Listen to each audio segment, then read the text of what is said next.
All right, hello. So for those who don't know me, I am Chris. I am currently in second year. I do pass with you guys for those who have come before.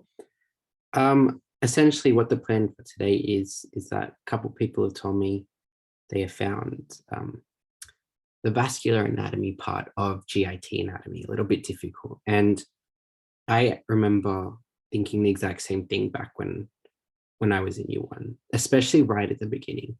Trying to get your head around at the beginning is kind of difficult. Honestly, like with time and exposure, it kind of becomes more and more second nature, but it's just a matter of getting a grasp at the very beginning. That's the hardest bit, trying to understand it for the first time. So what my plan is today is to go through it, right? I'm just going to ignore the vast majority of anatomy that was in that lecture that was given by Dr. James Dunn, but I'm going to only focus on the vascular bit, so the arteries predominantly. Might touch a bit on veins, but mostly the arteries. Yeah, so let's get started. I hope this is helpful. Please, I've never done a mini tute like this before, so any feedback you can give me afterwards would be great. And hopefully I can make more videos for you throughout the semester if this was helpful. All right, so let's get started. Hoping you can see the whiteboard. So to start, I'm hoping you guys know that our gut is split into three main bits: foregut, midgut, and hindgut. All right, I'm not going to list everything that's part of each of these categories, but just their start and end points. So the foregut, starting from all the way up at your esophagus, right? Include your esophagus. And it's going to go down to the beginning bit of your duodenum. So esophagus to prox duodenum. Okay. Midgut goes from your distal duodenum, distal duo, down to the distal 2/3 of the transverse colon, and the hindgut goes from that 2/3 bit down to your superior rectum. Now, why is any of this relevant? I just told you guys I'm not going to go into anything except vascular anatomy, but this is actually really relevant because your vascular anatomy for the gut actually follows these three divisions, right? So the foregut has a common, everything in the foregut has a common arterial supply. Everything in the midgut has a common arterial supply, and everything in the hindgut has a common arterial supply.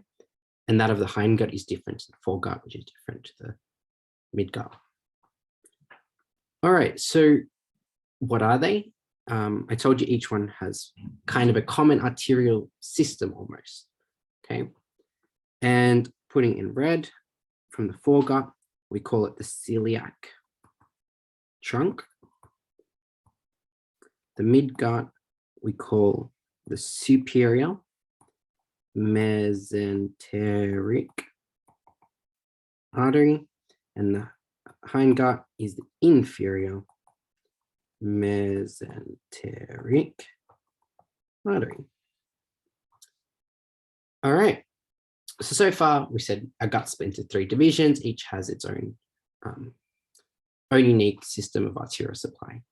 And yes, to clarify what I mean, within the foregut, I'm not saying that there's one artery that's going to supply the proximal duodenum, which will be the same artery that supplies the liver, which supplies the esophagus. That's not what I'm saying. But all those arteries to the liver, to the proximal duodenum, and to the esophagus, or to the stomach, or to whatever, they all arrive from the celiac trunk, because the celiac trunk is the main artery from the foregut. Okay. Again, similarly, from the midgut, we'd say all the arteries arrive from the superior mesenteric artery, and same for the hindgut. All right, moving on a little bit. So just going to work out how to make a new whiteboard. Where do these three arteries come from? Celiac trunk, superior mesenteric artery, inferior mesenteric artery. Okay, where do they come from? So, not sure if you guys know, and you're not really expected to know this yet, but you'll do it later on in the semester. We have our heart. Coming off our heart, we have the main branch from our left ventricle is called the aorta, the ascending aorta, and it forms an arch. Okay, and off the arch there are three main branches, none of that being relevant to what we're doing today. You guys will do that later in the semester. Anyway, once the arch is around, it goes down through the thorax and down through the abdomen. This bit is called your abdominal aorta or descending aorta, descending abdominal aorta, all the same thing, right? Reason I'm telling you this is because the abdominal aorta is where these arteries come from. Yeah. So off the abdominal aorta, you're going to get your celiac trunk. You're going to get your superior mesenteric artery. And you're going to get your inferior mesenteric artery. All right. A little bit of repetition, never hurt. Celiac trunk, it's then going to go give you the foregut. Oops, 1 second. Foregut, superior mesenteric artery is going to go supply the midgut, and the inferior is going to supply the hindgut. All coming from the abdominal aorta. Cool. Now let's go into each of these individually. So celiac trunk, probably the most complicated one. Yeah, I would encourage you guys to practice drawing it out yourself because it does help. I couldn't tell you the fancy neurology or neuroscience behind why drawing would help, but drawing always helped me and it's helped a lot of other students. So I would recommend you do it. All right, celiac trunk.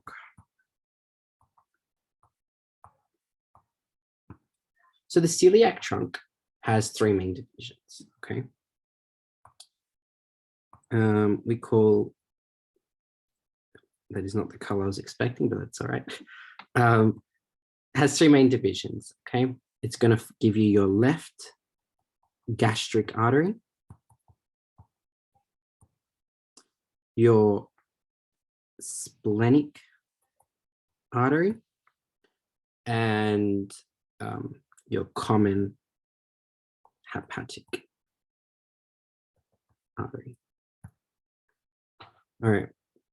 Now, if I kind of draw a quick abdomen, you have to bear with me. I can't draw, but I'm going to do my best. Okay.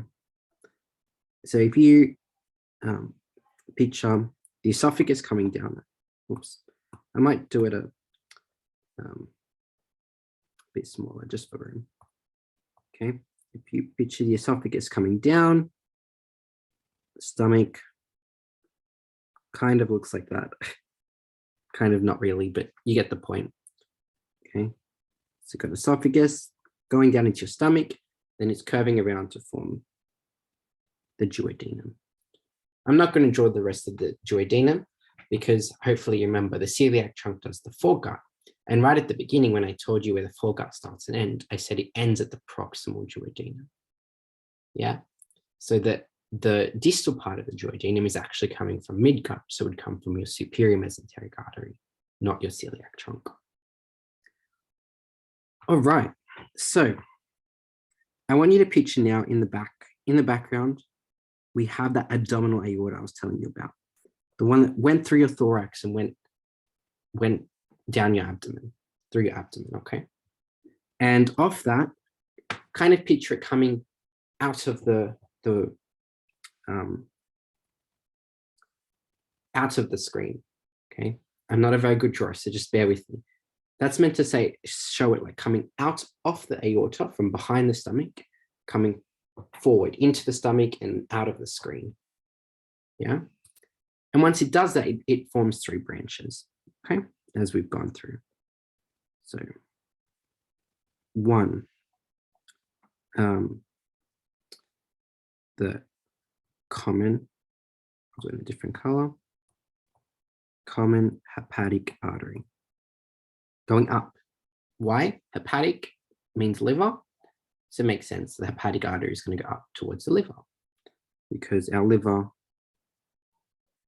is up there somewhere. All right, I'm going to get rid of that just so we don't have too much of a crowded diagram. All right, common hepatic artery. Splenic artery is a bit hard to show because I want you to think of this as going behind the stomach.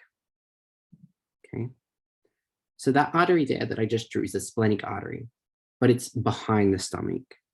So maybe what I'll do, sorry, I know this is already getting really messy, but I'll draw it as dotted lines. It's behind the stomach, okay? And the other main artery is your left gastric artery. So remember when you're looking at an abdomen, it's actually reversed. So this is the left and that's the right. Yeah. So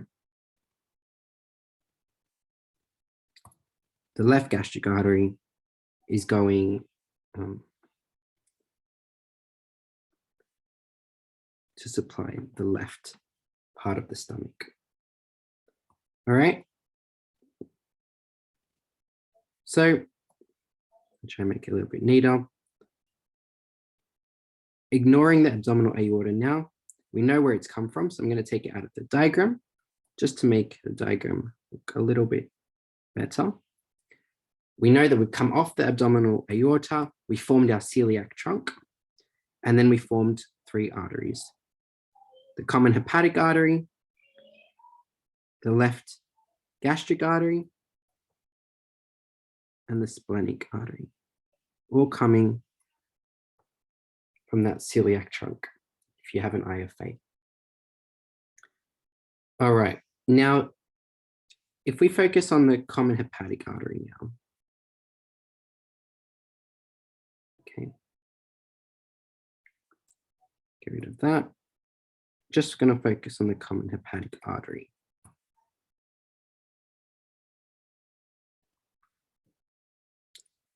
All right, the common hepatic artery is going to form 2 main branches, I would say. The gastroduodenal, which is going to come down. Hopefully that makes sense. It's called the gastroduodenal. It's one word, but I'm separating it just for explanation. Gastro means stomach, duodenal, duodenum. So it's going to go to that area here, which is that junction between the stomach and the duodenum. So it should make sense that it's going back down. All right. Now,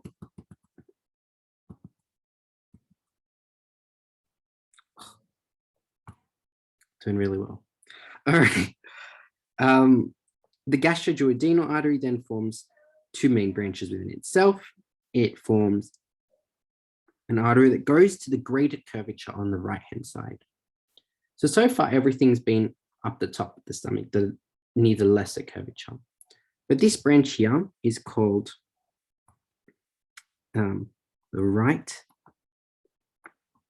gastroomental. Yeah. Again, hopefully this makes kind of sense. Gastro, stomach, omental, think of your greater omentum that would attach to that greater curvature there.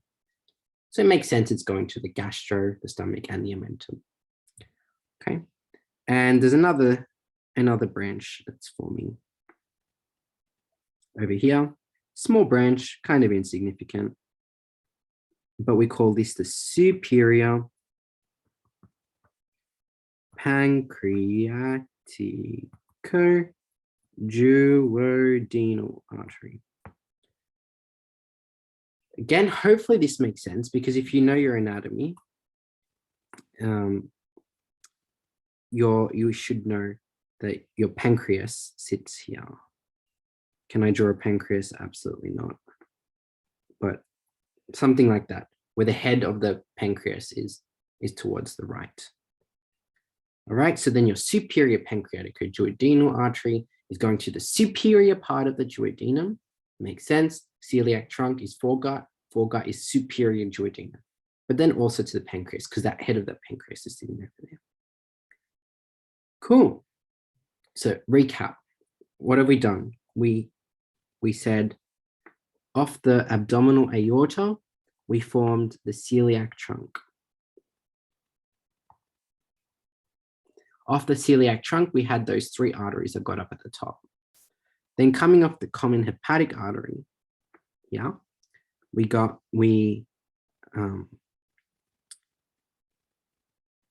formed a gastroduodenal artery. And that formed a superior pancreatico-duodenal artery. And that formed the right gastroomental.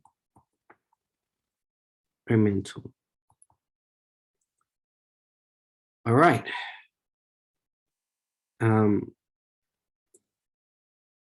And coming off the common hepatic artery as well, we have an artery that goes to the right part of the lesser curvature. So that's here. And we call this the right gastric artery.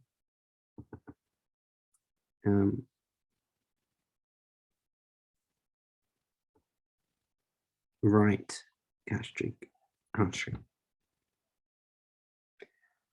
All right, so now what happens, if I just open another whiteboard really quickly, if you zoom in and we've got just our hepatic artery, yeah, and it's given off our gastroduodenal artery, we formed our right gastric artery,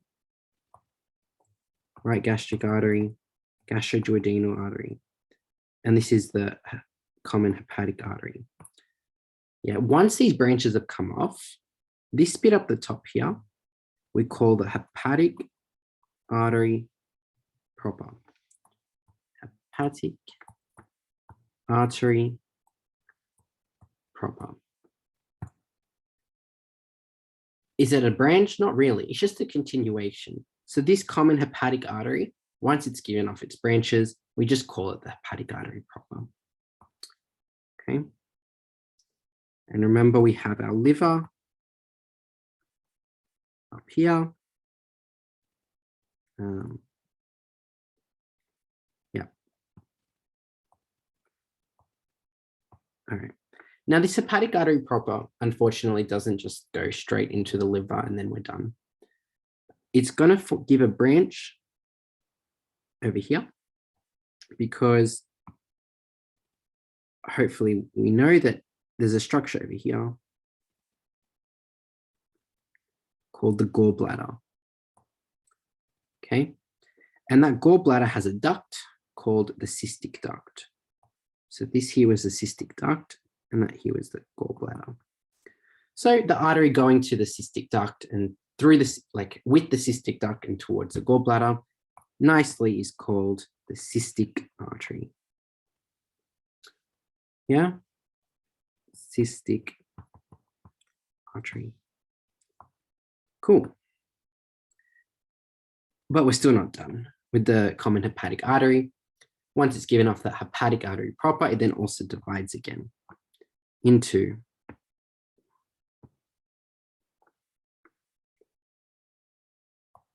a right hepatic artery, and thankfully this is called a left hepatic artery. All right, and that finishes the hepatic artery, one of the 3 branches of the celiac trunk. All right, hopefully that made sense. Quick summary, right? Hepatic artery proper, sorry, common hepatic artery gave off the gastroduodenal artery. That gastroduodenal artery that went down towards the gastric duodenal junction area, yeah? And then it formed a little branch called the superior pancreatico-duodenal artery, which gives the superior duodenum as well as the head of the pancreas. It also gave off the right gastromental artery.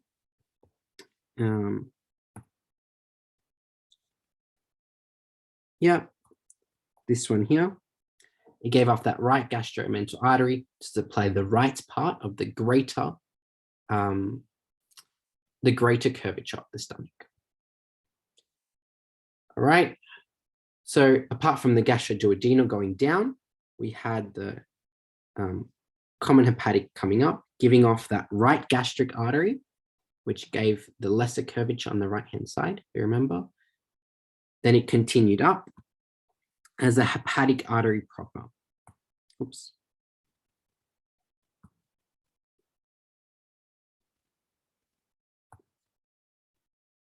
Yeah, it continued up as a hepatic artery proper, gave off a cystic artery to go to the gallbladder, and then divided in two as it went into the liver, into the left and right hepatic arteries. Cool. Now, splenic artery. Splenic artery is a little bit easier. I said the splenic artery went behind the stomach. Okay, actually, I'll open a new whiteboard. Okay, so again, actually, I'll use like the esophagus.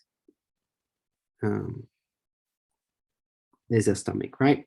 And coming off that celiac trunk, I said behind the stomach, we formed the splenic artery. Okay. Why is it called the splenic artery? Because right next to the stomach, we have our spleen. That's meant to be a spleen. And that splenic artery goes straight towards the spleen and goes into the spleen.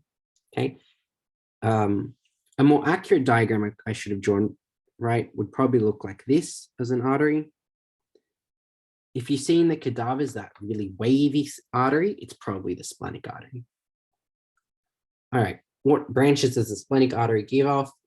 Not that many. There's one pretty insignificant one that comes up, which we'd call the posterior gastric artery.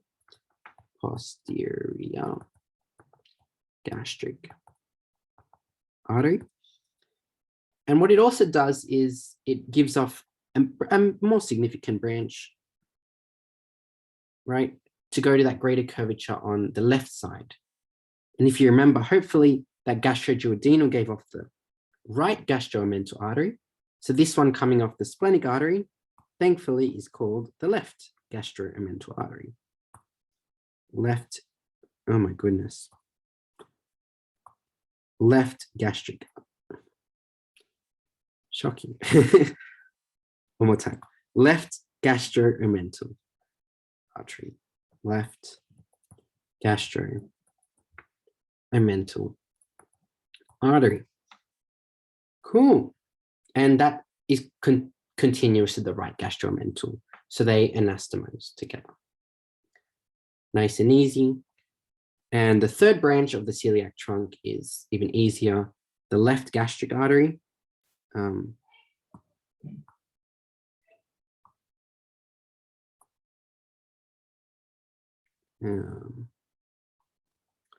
There's another dodgy stomach.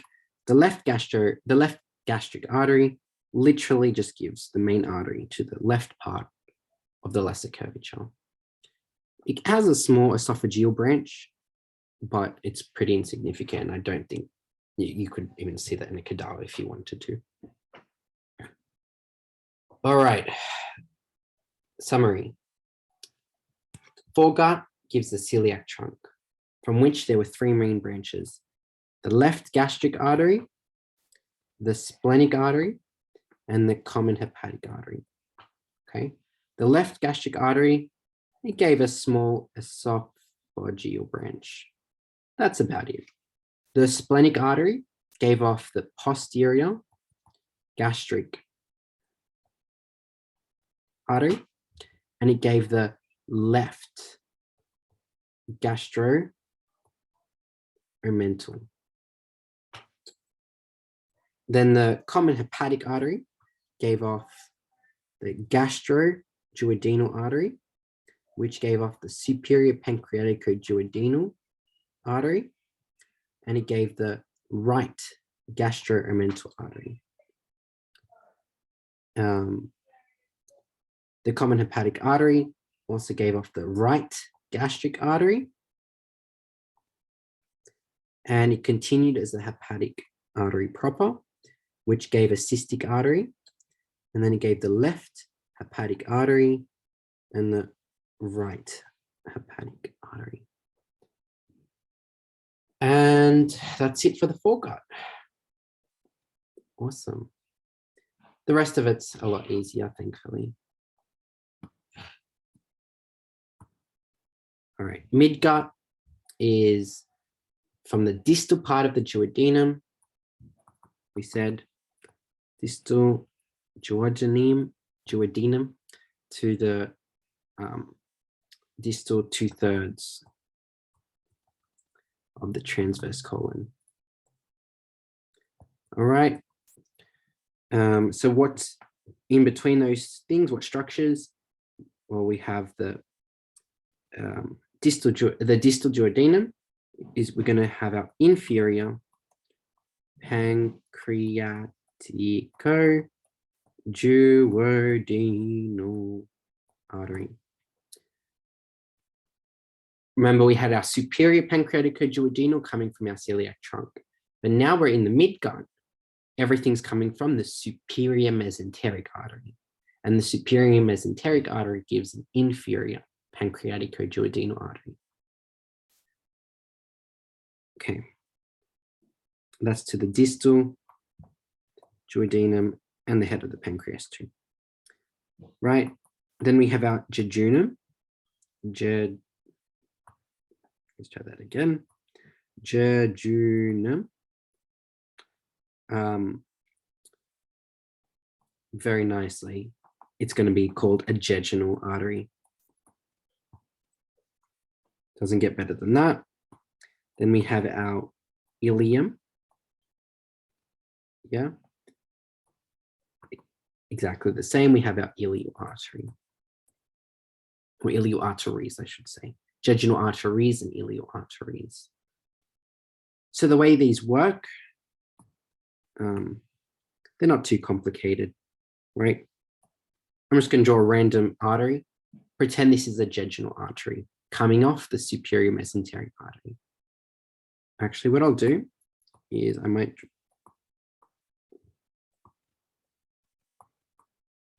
will draw it another way. I'll draw it going up. Okay, and so what happens is the two jejunal arteries are going to come together and form an anastomosis. This here is called an arterial arcade. Okay. Arcade, think arc if it helps. It's arcing around. And off the arterial arcades, you form little branches, yeah, that go into the tissue, into the jejunum or into the ileum. And these are called vasa recta. Vasa rectae. Cool. And that's pretty much it for the jejunum and the ileum. You have your jejunal arteries, you have your ileal arteries, and they form arterial arcades, which form vasa recta. Cool. Now we go into our large intestine. Now we know our large intestine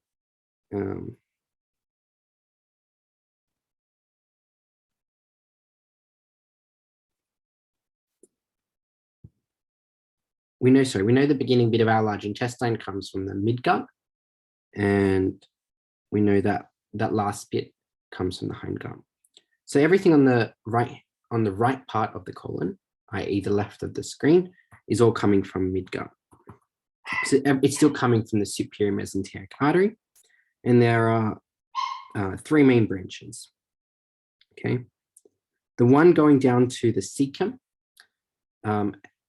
and hopefully you know that the end of the ileum joins to the cecum there. Yeah. So the one that's going to the cecum and the last bit of the ileum is called the ileocolic. Hopefully that makes sense. Colic means large intestine, colon, ileum, ileo. Okay. Then we're going to have one going to the right part of the colon. Very nicely, this is called right colic artery. And we have one going to the, oops, wrong color.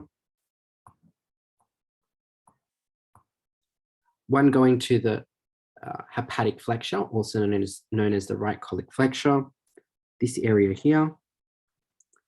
And this is called the middle colic artery, going to roughly the middle. Yeah, just to make sure that it's clear, I want you to know as well that